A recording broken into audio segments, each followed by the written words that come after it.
Buenas tardes, mi nombre es Anthony Joves, me encuentro acompañado por mi compañero Juan David Lobo. Somos estudiantes de la Universidad del Quindío, Facultad de Ciencias de la Salud, programa de Medicina, y la siguiente exposición es acerca de la historia clínica multidimensional, contextualizándonos en que nos encontramos en el semestre de cardiovascular y respiratorio, intervención. La exposición consiste en aplicar el modelo de historia clínica multidimensional desarrollado en nuestra facultad con un paciente del Hospital San Juan de Dios de Armenia en el contexto de las rotaciones de práctica clínica de nuestro semestre respectivo. Para iniciar tenemos los datos de identificación de nuestra paciente. La llamaremos Gloria, sexo femenino, 61 años, subsidiado. La dirección es el barrio Villa Liliana y la procedencia es de Armenia, su religión es católica, la escolaridad alcanza la primaria, es ama de casa actualmente, soltera, grupo sanguíneo positivo y raza mestiza. La paciente consulta porque manifiesta un dolor en el pecho que siente como si le ardiera, y su enfermedad actual es que es un paciente con un cuadro clínico de 18 días de evolución consistente en dolor en el tórax izquierdo que se irradia a hombro izquierdo, cuya intensidad es moderada y limita su desplazamiento, exacerbado efectivamente con el movimiento y aparición insidiosa, de carácter urente o quemante, como si la chuzaran con una aguja caliente, manifiesta ella. Además de ello, presenta disnea de pequeños esfuerzos que se exacerba con el movimiento, imposibilitando su marcha en conjunto de episodios aislados de cefalea y mareo, por lo cual consulta el servicio de urgencias el día 10 de octubre del presente año y posteriormente es remitida al servicio de medicina interna del Hospital San Juan de Dios de Armenia. Actualmente se encuentra estable, responde bien a la terapia farmacológica para control de presión arterial, anticoagulación profiláctica, ya que los paraclínicos han descartado un evento coronario agudo y según el cateterismo realizado el día 15 de octubre del 2014, muestra que la paciente presenta un aneurisma aórtico, por lo cual está pendiente un angiotac para definir la conducta a seguir. Dentro de la revisión por sistemas, nos enfocamos a los sistemas que en este caso tienen los mayores signos y síntomas, es decir, los que son de mayor interés para nosotros, y nos enfocamos en respiratorio y cardiovascular. El respiratorio, la paciente refiere disnea de pocos esfuerzos que ha ido empeorando con el paso del tiempo y en conjunto con el dolor por el cual ha consultado. La paciente también manifiesta que durante 40 años fumó alrededor de 2 a 4 cigarrillos diarios y que durante la infancia presentó episodios asmáticos repetitivos, así como faringoamigdalitis, pero en la actualidad no la quejan. En cardiovascular, ella manifiesta que ha tenido en varias ocasiones ese dolor por el cual consultó, por lo menos, pero con menor intensidad, pero con el mismo carácter urente o quemante. Pero aparte de él, no presenta otros síntomas cardíacos, pero sí ha referido que desde hace varios años fue diagnosticada con artrosis y fiebre reumatoide, secundaria a un proceso infeccioso. La paciente manifiesta que ella ha sido diagnosticada previamente con insuficiencia venosa de miembros inferiores que le produce disconfort al caminar largas distancias. Dentro de los antecedentes tenemos patológicos, como ya hemos mencionado, hipertensión arterial, asma, amigdalitis, fiebre reumática, dislipidemia y gastritis crónica en episodios pasados.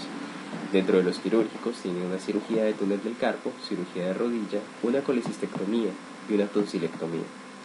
Dentro de los alérgicos manifiesta que es alérgica al benzetacil, en tóxicos, tabaquismo de 40 años de duración, e inmunológicos, una fiebre reumática y una artrosis posterior a un proceso amigdalítico. En los antecedentes familiares, como podemos ver a continuación, está representado el familiograma, donde los cuadros significan a los familiares del sexo masculino y los círculos a los del sexo femenino. El círculo que tiene el contorno blanco es el que manifiesta cuál es el paciente, el que indica cuál es el paciente. En este caso tenemos que el padre y la madre ya han fallecido. El padre muere a los 104 años por un infarto agudo de miocardio. Ella manifiesta que no presentaba ninguna otra patología anexa al cuadro por el cual fallece. Solo manifiesta que luego de una caída estuvo internado durante bastante tiempo dentro del hospital y posteriormente, no se sabe por qué, desarrolla el infarto agudo de miocardio y fallece. La madre fallece a los 71 años, pero con muchas comorbilidades, como una hipertensión arterial, diabetes mellitus, dislipidemias y tabaquismo. Del padre y la madre están ella, la paciente, y la hermana. La hermana actualmente tiene 55 años, sufre de diabetes mellitus también, hipertensión arterial, dislipidemias y tabaquismo. Como ya hemos mencionado anteriormente, la paciente presenta muchas comorbilidades de sus familiares, por su entorno familiar. Este representa al esposo de la paciente o ex esposo, ya que como podemos ver indica las líneas, se han cortado las relaciones entre ellos. Ella se había divorciado desde hace 30 años, pero su esposo presenta dislipidemia, obesidad, tabaquismo y síndrome coronario agudo, con diferentes episodios anginosos. De ellos dos se encuentran sus dos hijos, uno de 40, el otro de 39 años en la actualidad. El de 40 manifiesta solamente que sufre episodios amigdalíticos y el de 39 ha manifestado procesos ateroscleróticos que han sido necesarios con la intervención de un cateterismo. Otra forma de evaluar la funcionalidad de ese núcleo familiar en el que ella actualmente se encuentra es la realización del ADGAR familiar. Con el cuestionario respectivo que podemos ver aquí, se establece la clasificación de acuerdo al nivel de satisfacción o el apoyo que siente la paciente por parte de sus familiares, en casi siempre, algunas veces, casi nunca. Con la puntuación de 7 a 10 sugiere que una familia es muy funcional, una puntuación de 4 a 6 sugiere una familia moderadamente disfuncional, y una puntuación de 0 a 3 sugiere una familia con grave disfunción. En el caso de nuestro paciente, a pesar de ser divorciada, cuenta con el apoyo de sus hijos en la actualidad, a pesar de que estos vivan lejos. Entonces, a pesar de ello, tuvo con su apoyo y adquirió un puntaje 8 de 10, lo cual indica una familia muy funcional. En contextos, nos ubicamos en el individual, familiar, inmediato. En individual tenemos que la paciente tiene conocimiento leve acerca de su condición actual y rechaza su enfermedad debido a las implicaciones que éstas tienen y las restricciones a las que está sometido. No sabe a qué atribuirle la enfermedad y manifiesta que no le han dicho cómo prevenirla o mejorarla. En el familiar, su familia posee también un conocimiento leve de lo que le ocurre a ella, así que su nivel de preocupación es moderado, ya que ella no aparenta estar crítica de condiciones. A su vez, su núcleo familiar es muy pequeño y sus dos hijos viven en departamentos alejados de su residencia actual.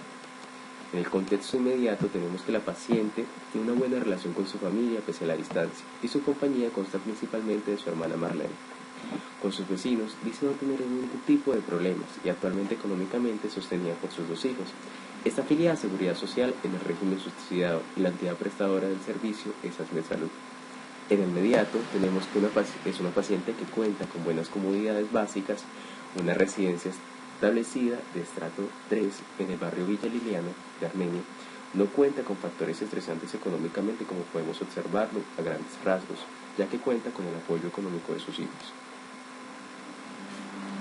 Dentro del examen físico, tenemos que al momento de la evaluación que le realizamos, sus signos vitales serán los siguientes: una tensión arterial de 90-50 milímetros de mercurio, una frecuencia respiratoria de 20 respiraciones por minuto, un pulso con 51 pulsaciones por minuto rítmico de amplitud normal y una temperatura de 36 grados centígrados. En la antropometría nos encontramos con que la paciente tiene 72 kilogramos de peso, mide 1.54 metros, lo cual equivale a un índice de masa corporal de 30,35 kilogramos por metro cuadrado. Su perímetro abdominal es de 105 centímetros, lo cual indica con alto riesgo para enfermedad cardiovascular.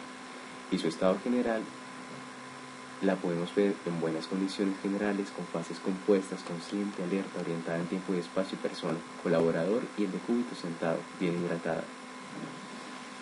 En tórax, a la inspección tenemos un tórax simétrico, sin presencia de cicatrices, erosiones, edema, equimosis, masas, tumores, excavación, circulación colateral, patrón respiratorio predominantemente torácico y de ritmo eupnéico, piel sin alteraciones e hidratada. A la palpación no presenta dolor, no se palpan masas, expansibilidad torácica de 1.5 milímetros, no se palpa pulso de máximo impacto y la piel posee una buena turgencia y el fremito vocal se encuentra normal a la palpación. En percusión tenemos un claro pulmonar conservado, una matidez cardíaca sin alteraciones y la auscultación en cardíaca tenemos unos ruidos cardíacos normales y nos auscultan soplos y ruidos accesorios. Y en el pulmonar tenemos ruidos traqueales normales, ruidos traqueobronquiales normales, broncopulmonares normales, un murmullo vesicular que se encuentra conservado y no se auscultan alteraciones de los ruidos normales ni ruidos pulmonares accesorios. Una resonancia vocal normal. En la inspección de abdomen tenemos que es simétrico, no posee lesiones, no hay ascitis, no hay circulación colateral, no se observan masas. A la auscultación se auscultan ruidos intestinales normales. Palpación, abdomen blando, depresible, sin signos de irritación peritoneal, pero con un prominente panículo adiposo. Manifiesta dolor a la palpación en región de hipogástrica. En percusión tiene una sonoridad normal a la percusión, timpanismo en vísceras huecas y mate en vísceras sólidas. En el aparato genital no fue realizado este procedimiento. Y sistema nervioso, no se encuentran alteraciones en los reflejos, la fuerza muscular está disminuida en miembros inferiores, que manifiesta al comenzar a caminar la paciente. Posee marchas sin alteraciones de tipo nervioso, no hay alteraciones de coordinación estática y dinámica, y no se encuentran alteraciones en los pares craneanos. En resumen, dentro de toda la evaluación que se le realizó a los pacientes, tenemos como datos positivos para pensar en el desarrollo de la patología de la misma. Tenemos el dolor quemante en el hemitórax izquierdo, la disnea de pequeños esfuerzos, es mayor de 55 años, lo cual la predispone a ciertas patologías, a muchas en realidad, en particular las asociadas con síndromes coronarios, por ejemplo, o enfermedades cardíacas. Presenta venas varicosas en miembros inferiores, lo cual delata su insuficiencia venosa de miembros. Presenta dolor en miembros inferiores que disminuye con el reposo, en especial en la planta de los pies. Tiene antecedentes de fiebre reumática, asma, artrosis, hipertensión arterial, dislipidemias y obesidad. Y el antecedente de ser una fumadora crónica, con un índice de paquetes años con un valor de 8.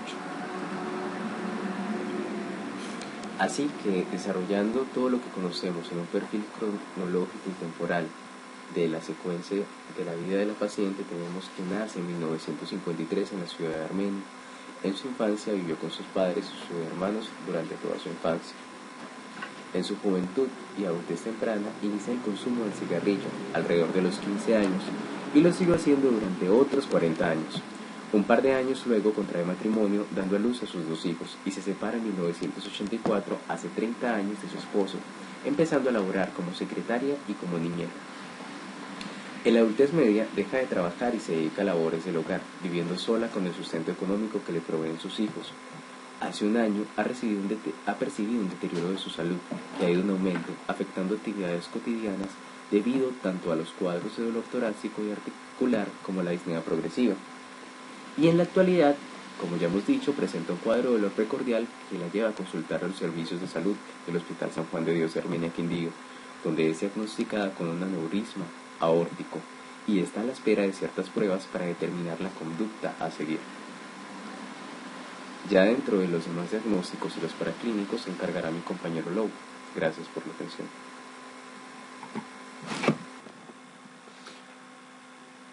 Mi nombre es Juan David Lowe Hernández y voy a continuar con la exposición identificando los problemas, enfocando el diagnóstico de la paciente y llegando a las opciones terapéuticas.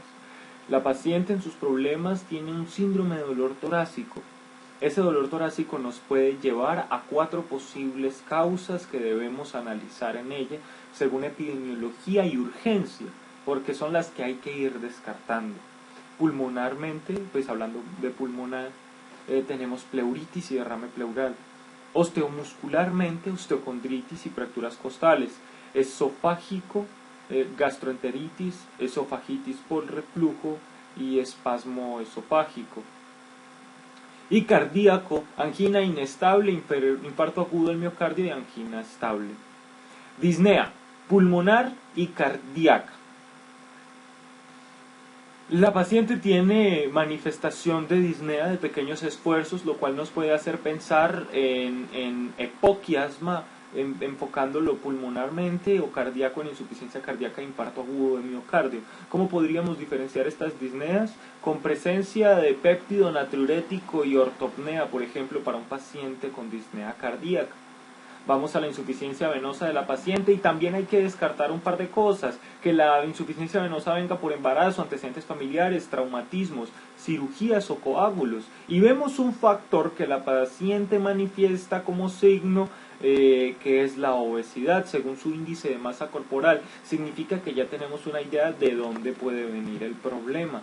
Pero bueno, ya una vez identificado qué es lo que puede ocurrir en esta paciente, ¿qué le ocurre? Es la pregunta. Para ello hay que correlacionar la clínica, que ya nos enfoca un poco, con los paraclínicos de la paciente. Por urgencia hay que descartar un síndrome coronario agudo. Entonces vamos a una herramienta que se tiene a la mano en los servicios de salud, que es el electrocardiograma, que es costo efectivo y que tiene sensibilidad y especificidad que pueden servir en algunos casos.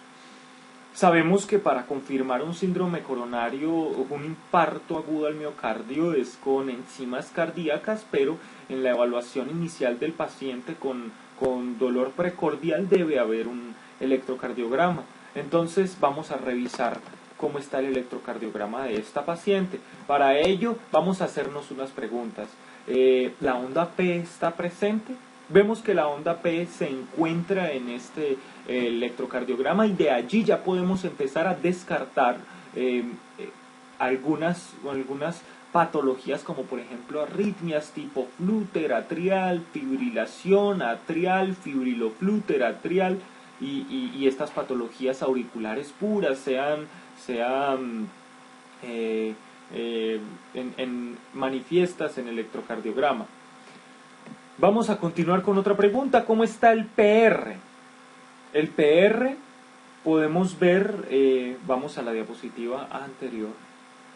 En el PR podemos encontrar 1, 2 cuadritos, 1, 2 cuadritos, de pronto acá está más manifiesto, 1, 2 cuadritos, 2,5 por acá. Acá hay más o menos 2,5. Entonces, ¿de cuánto tiene que ser el PR? Si debe ser de menor a 120 milisegundos con 2 cuadritos que son 80, ya entendemos que el PR está menor. Por tanto, la paciente no presenta problemas allí. El QRS debe estar estrecho. Vamos a ver cómo está el QRS. En este caso, por ejemplo, el QRS tiene 1,5 cuadritos. En este caso tiene 1, 2 cuadritos. 1, 2 cuadritos. 1,5 cuadritos. De allí encontramos que el QRS no está ancho y también descartamos una cantidad de patologías arrítmicas como lo son los bloqueos del nodo atrioventricular.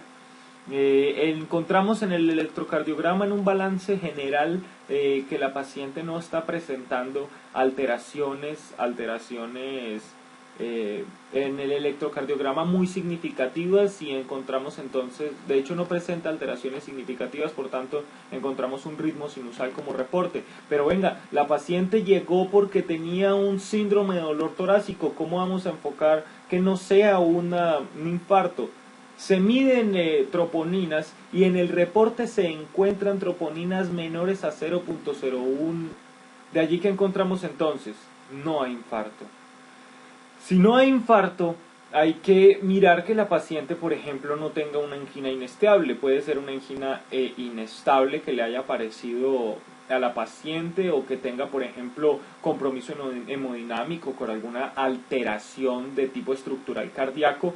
Vimos en el electrocardiograma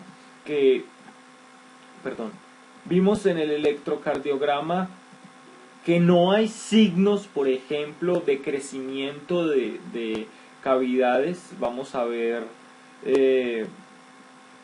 B1, por ejemplo, o B2 con R1 y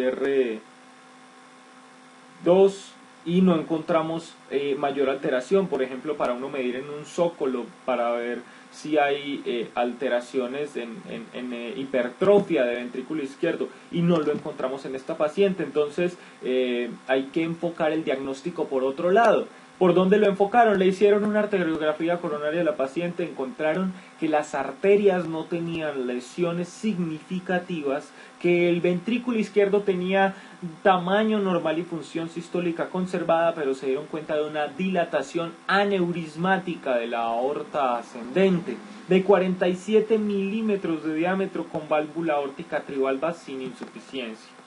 Se dice que sin insuficiencia, pero como vemos en el ecocardiograma que le mandan a la paciente, hay la dilatación aneurismática con insuficiencia valvular aórtica, pero trivial, de la aorta ascendente. Insuficiencia tricúspide atrial, una hipertensión sistólica de la arteria pulmonar de grado leve con una medición total de 38 milímetros de mercurio. Hay un leve aumento del tamaño de la aurícula izquierda, un septum interauricular aneurismático y no hay presencia de shunt. Los restos del corazón estructural y funcionalmente están normales. Y aquí llama la atención algo. La paciente tiene esa insuficiencia muy relacionada con, sabemos, ateroesclerosis, es una de las etiologías íntimamente relacionada a ese aneurisma, inclusive la ateroesclerosis y los eventos coronarios con el tabaquismo. La paciente presenta tabaquismo, de allí entonces que hay que descartar, hay que mirar cuál va a ser la conducta a seguir. Sabemos que la conducta a seguir con una paciente de estas la define es una ecocardiografía transesofágica para determinar bien cuál es en los aneurismas de aorta ascendente, cuál es la conducta a seguir. En los aneurismas de aorta descendente sirve la eco, en la aorta abdominal sirve la eco, pero en la aorta ascendente es la ecocardiografía transesofágica. La paciente actualmente se encuentra esperando el reporte de ecocardiografía transesofágica para saber si definitivamente es pasada para corrección quirúrgica o no, pero eso lo hablaremos después. Analizando la radiografía de tórax de la paciente, encontramos que es una radiografía póstero-anterior. Si miramos los procesos espinosos de las vértebras, vemos que tiene una leve inclinación a estar más cerca de la clavícula izquierda. De allí que la radiografía puede estar un poquito rotada y puede alterar las conclusiones diagnósticas respecto a varios hallazgos, como pueden ser en el corazón. Pero en la interpretación vemos campos pulmonares conservados y encontramos un índice cardiotorácico, que es lo que más llama la atención en esta radiografía, aumentado, a expensas de la arquitectura izquierda. De allí que coincide con la ecocardiografía que se le realiza a la paciente. Vemos que hay otros paraclínicos que se le realizan para descartar otras patologías. El cuadro hemático, vemos serie roja normal, serie blanca normal. Lo único que hay es una leve alteración de la concentración de hemoglobina corpuscular media, pero que como vemos que la hemoglobina se encuentra conservada, no es una alteración significativa, no tiene anemia, no tiene anisocitosis. Entonces, de acá vemos que el enfoque es por otro lado. Vemos el tiempo de protrombina, el tiempo parcial de tromboplastina y el control, que nos indica que esta prueba está, en este caso, dentro de los valores de referencia. No hay problema en este caso. Vamos para el nitrógeno ureico en suero y creatinina en suero con 15,4 y 0,9, lo que nos indica que los riñones no están alterados. La tasa de filtración glomerular podría encontrarse sin alteraciones también por la creatinina en suero, que no ha subido. Sabemos que la indicación absoluta de la tasa, la indicación de que absoluta de que la tasa está decayendo, la podríamos conseguir mediante la medición de la depuración de creatinina con la fórmula de Crock-Gault. Pero con estos valores uno piensa que los riñones hasta ahora no están sufriendo. Entonces vimos que, antes de pasar a la siguiente diapositiva, vimos que la paciente tiene múltiples paraclínicos que descartan unas patologías y nos enfocan hacia el problema que se le halla a la paciente respecto a su aorta, que es ese aneurisma. El síndrome de dolor torácico puede inclinarse hacia los problemas que tiene la paciente respecto a sus vías digestivas altas. A la paciente se le hizo una ecografía de vías digestivas altas, no se le pudo tomar la foto al reporte, pero en la ecografía de vías digestivas altas hay una gastritis crónica antral, lo cual puede explicar el dolor torácico de la paciente, quemante o urente, que manifiesta en su cuadro clínico. Sabemos que es difícil de diferenciar con el síndrome coronario, pero la paciente en este caso en el síndrome coronario no presenta, tal como infarto por las troponinas que aparecen negativas. Entonces lo que hay que enfocar a la paciente es en lo urgente. Vamos a verlo después de esto cuando estemos haciendo las conclusiones diagnósticas. Pero antes de hablar de eso urgente que hay que enfocar, hay que tener en cuenta la capacidad de amortiguamiento y autoorganización de la paciente, donde hay factores a favor y factores en contra. a favor tiene que está afiliada a Seguridad Social, tiene red de apoyo familiar, tiene buenas vías de comunicación con su familia. Estos factores le ayudan a hacerle frente a la enfermedad, pero ¿cuáles no? El bajo nivel educativo, que dificulta que la paciente intervenga sobre sus factores de riesgo, la hipertensión, el tabaquismo, la obesidad, la poca intención de modificar sus hábitos de vida y la dislipidemia de la paciente.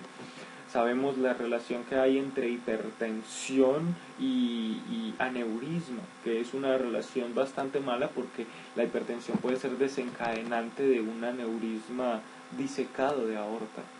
Entonces, vamos a ver que hay unas leyes diagnósticas que aplicar, ley de lo más frecuente y de la prioridad, que son las que seleccionamos porque destacan para comportarse, para enfocar este caso.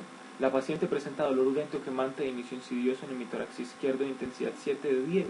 Lo más probable, es decir, lo más frecuente en epidemiología es que sea reflujo gastroesofágico, enfermedad por reflujo gastroesofágico, y ya sabemos que la paciente tiene dos de los factores de riesgo, que es la obesidad y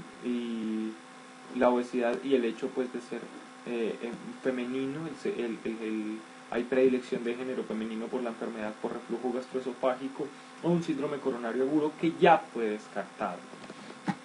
Entonces, el síndrome de dolor torácico puede estar enfocado a este hallazgo de reflujo gastroesofágico que puede ir soportado por el paraclínico de la endoscopia de vías digestivas altas.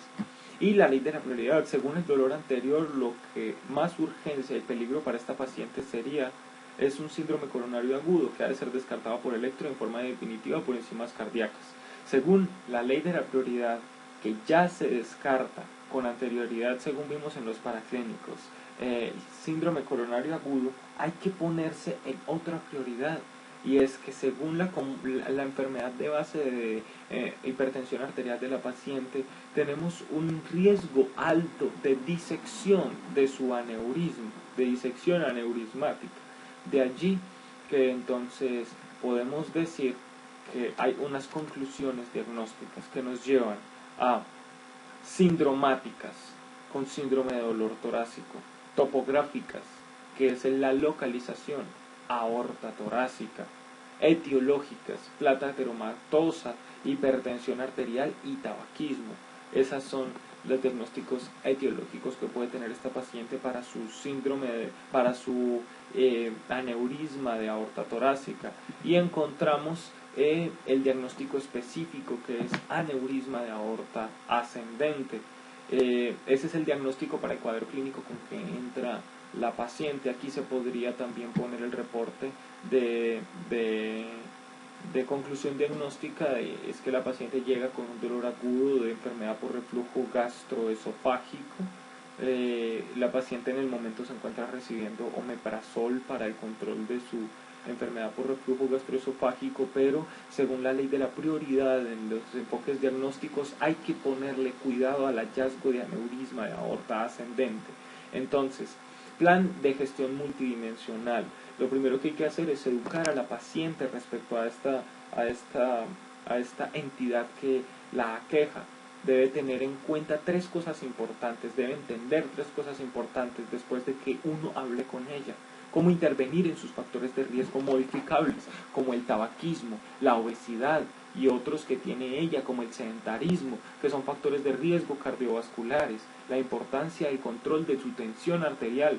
La tensión arterial tiene otros factores del ámbito del estilo de vida que, modificándose, pueden llegar a un control mejor del riesgo que tiene un evento cardiovascular.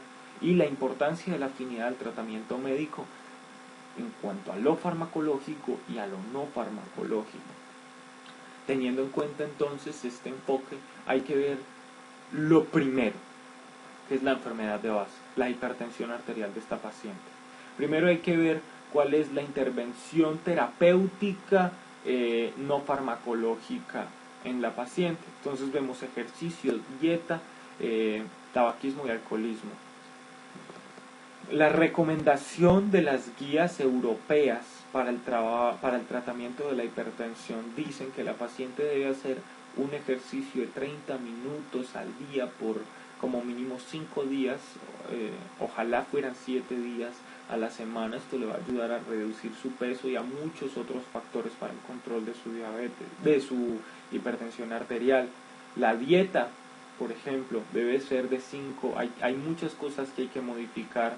Por ejemplo, la sal, una dieta hiposódica de 5 a 6 gramos de sal diarias máximo estarían indicadas para esta paciente.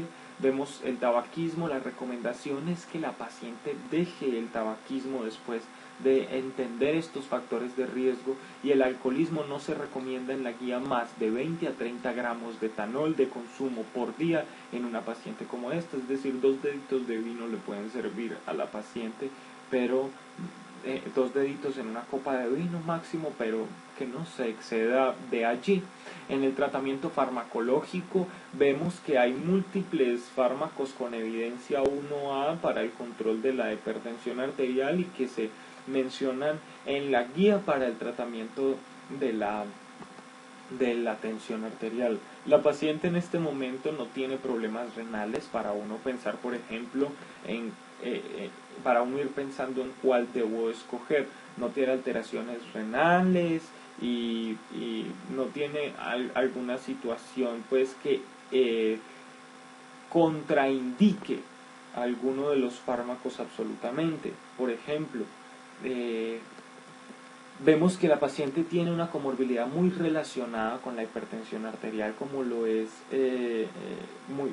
con una relación muy negativa respecto a la hipertensión arterial, como lo es el aneurisma. ¿Qué dicen las guías para ese control?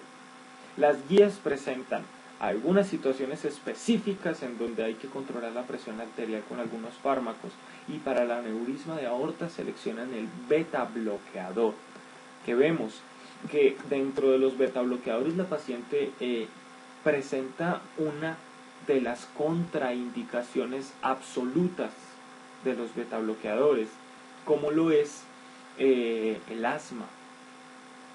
El asma es una de las contraindicaciones absolutas, y otra de las contraindicaciones absolutas de los beta bloqueadores sería un bloqueo de nodo atrioventricular. Y como la paciente tiene esa contraindicación absoluta, entonces se pasa y se prefiere por manejarlo con antagonista de canales de calcio, que es lo que la guía recomienda como segunda línea cuando el beta bloqueador para control de la hipertensión arterial no está presente, no se puede dar en un paciente con aneurisma de aorta. La paciente antes de llegar al hospital estaba consumiendo IECA para el control, IECA de forma irregular. La paciente a veces paraba el fármaco, luego lo seguía porque no le gusta mucho tomar pastas, como dice ella. Pero entonces es importante explicarle que la adherencia al tratamiento farmacológico para que no hayan más complicaciones en sus patologías es de vital importancia en su caso. Y hay otra cosa que hay que tener en cuenta en esta paciente, que es la dislipidemia. La dislipidemia también amerita un enfoque terapéutico. La paciente, el mismo ejercicio, la dieta debe ser hipolipídica, debe ser baja en grasas. La paciente debe abstenerse, por ejemplo, de comer lo que es chunchullo, lo que es pues toda esa cantidad de comidas que traen mucha grasa, para que pueda mejorar su perfil lipídico. Tabaquismo y alcoholismo. Respecto al tabaquismo, la misma recomendación, absolutamente contraindicado, y el alcoholismo, los mismos indicadores que para la hipertensión arterial. Eso para corregir el estilo de vida, consejos terapéuticos en el estilo de vida de la paciente. Pero según las guías de la Sociedad Colombiana de Cardiología, hay que evaluar el perfil lipídico, porque sin la evaluación del perfil lipídico uno difícilmente podría escoger de primera mano cuál es el fármaco que tiene mayor evidencia a favor de la dislipidemia, del tipo de dislipidemia que tiene esta paciente. Encontramos que si la paciente, por ejemplo, tuviera las HDLs bajas y síndrome coronario agudo, pues se le recomendarían fibratos. La paciente no ha tenido síndrome coronario agudo todavía, esperamos que no lo tenga por la corrección de su estilo de vida, pero el fármaco de elección en pacientes que no lo han tenido serían las estatinas en este caso. Y vemos en especial que hay un estudio, que es el estudio ASCOT-LLA, que en este estudio se demostró que la adición de estatina al tratamiento antihipertensivo disminuye en los pacientes con dislipidemia la posibilidad de hacer un evento cardiovascular. Y si nos vamos al Júpiter, un evento cardiovascular. Entonces son estudios que nos indican que las estatinas, en este caso, irían indicadas en esta paciente, y en especial si cuando se le hiciera un perfil lipídico encontráramos que el problema fundamental de la paciente fueran unas LDL aumentadas. Se recomienda en la guía, si se bajaron las HDL, fibratos. Si están muy arriba las LDL, de estatina. Y el fármaco de primera elección sería estatina, tipo atorvastatina, rosuvastatina, lovastatina, simvastatina. Y para ello, entonces, hay que esperar a que la paciente le llegue el perfil lipídico. Y en última instancia, sería esperar a que llegue la ecocardiografía transesofágica para saber cuál va a ser el manejo de la paciente respecto a su aneurisma. Este es el enfoque de la historia clínica multidimensional que se propone en este trabajo, y hasta acá llega la presentación que les hacemos. Agradecemos mucho por la atención a este espacio académico y agradeceríamos cualquier comentario que nos ayudara a mejorar la construcción de las historias. Muchísimas gracias.